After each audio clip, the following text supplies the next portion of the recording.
You know, it's so easy to get overwhelmed with information these days. Yeah, absolutely. But staying informed is crucial. So we're all about getting to the core of things, cutting through the noise. Exactly. So today we're doing a deep dive into something fascinating and potentially really significant. Okay. There have been some recent suggestions about the United States maybe taking over Greenland. Oh, wow. Yeah. Okay. It sounds a little wild, right? Yeah. But it's been making the rounds. Mm. So we're looking at excerpts from a YouTube video transcript from The Ring of Fire. Okay. It's a pretty well-known, politically oriented channel. Right. And they're discussing comments made by the incoming U.S. president and his VP, J.D. Vance. Okay. So our mission today is to break this down, understand what's really being suggested, what the context is, and what the potential implications might be. Sounds good. Let's start with J.D. Vance. Okay. Specifically, some remarks he made on Fox News Sunday. Yeah. He was asked about this idea of a U.S. takeover of Greenland.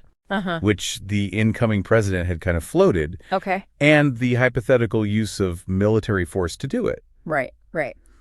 Vance's response is really interesting. Yeah, what did he say? Well, he seemed to kind of dismiss the need for any military action. He stated that the U.S. already has a military base in Greenland. Oh, that's right. So there's already a presence there. Yeah. He then went on to emphasize how strategically important Greenland is for America. So he's making it sound pretty straightforward. Almost like it's a done deal in a way. Right. But the YouTube commentator we're looking at, they offer a really crucial counterpoint. Okay. I'm interested to hear this. They point out that Greenland, while part of Denmark, is actually a self-governing territory. Oh, that's an important distinction. Right. Yeah. It has its own government, its own prime minister, elected by the people. So it's not just some empty landmass. Exactly. Which then leads to a pretty big question. How would Denmark and Greenland, the people and their governments, how would they actually view these kinds of statements? Yeah, that's a good question. Coming from high-ranking U.S. officials. Right. About a potential takeover. Yeah. Especially given the implication that the U.S. already has some level of control. The video suggests that they might not be too happy about it. Understandably so. Right. Yeah. It brings up the whole issue of sovereignty. Absolutely. You know, their right to self-determination. Right. The commentator even raises the possibility of Denmark and Greenland demanding that the U.S. remove its troops. Oh, right. It's a strong statement. Yeah. And it underscores that the U.S. presence there isn't necessarily a given. Right. It's subject to agreements. Yeah. Treaties. Yeah. International law. Exactly. And here's where the dynamic that's even more interesting. Okay. The video argues that Greenland might actually have some serious leverage in this situation. Oh, how so? Because remember how Vance stressed Greenland's strategic importance to the U.S.? Yeah. Well, the video basically says that this need, the strategic need that the U.S. has, it gives Greenland power. Oh, I see. They control access to something the U.S. sees as vital. Makes sense. And that gives them the ability to influence things. Okay, so what about the underlying motivations here? Why is the U.S. so interested in Greenland? Right.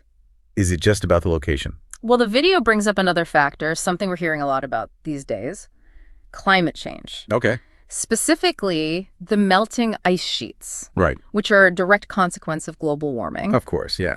And as those ice sheets melt, something else happens. What's that? Minerals in Greenland, resources that were previously inaccessible, they become available. Oh, I see. And the video very strongly suggests that this is a major driver of U.S. interest. Okay. They point to the government and big businesses wanting to get their hands on these newly available resources. The commentator uses some pretty strong language, actually. Oh, really? They say that the U.S. desperately wants to get their greedy little hands on these minerals. They're not holding back. No. And they also emphasize that Greenland has options. Right. They could choose to sell these resources to other countries. So it's not just a one-way street. It's a complex situation. Absolutely. Yeah. You've got these potential U.S. interests, Right. strategic, economic, and then you have the sovereignty and resource rights of Greenland and Denmark. Right. And our source material, it presents these contrasting viewpoints on how easily or justifiably the U.S. might be able to assert more control over Greenland. Exactly. So it's a lot to unpack. It really is. To sum up this deep dive, we see that the U.S. has expressed this strong strategic interest in Greenland. Right. They talk about its military location, the potential resources, especially with climate change, and the melting ice. Yeah. And this has led to these controversial suggestions, even if they're hypothetical, of a potential takeover. But we also have to remember that Greenland has its own self-governing power. Right. And they might have more leverage than you'd think because of how important they are to the U.S. strategically. Absolutely. It's a fascinating power dynamic. It is.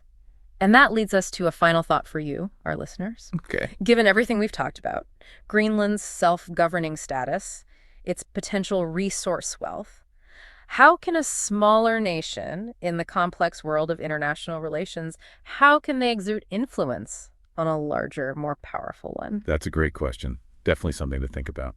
Thanks for joining us for this deep dive. We'll see you next time. See you then.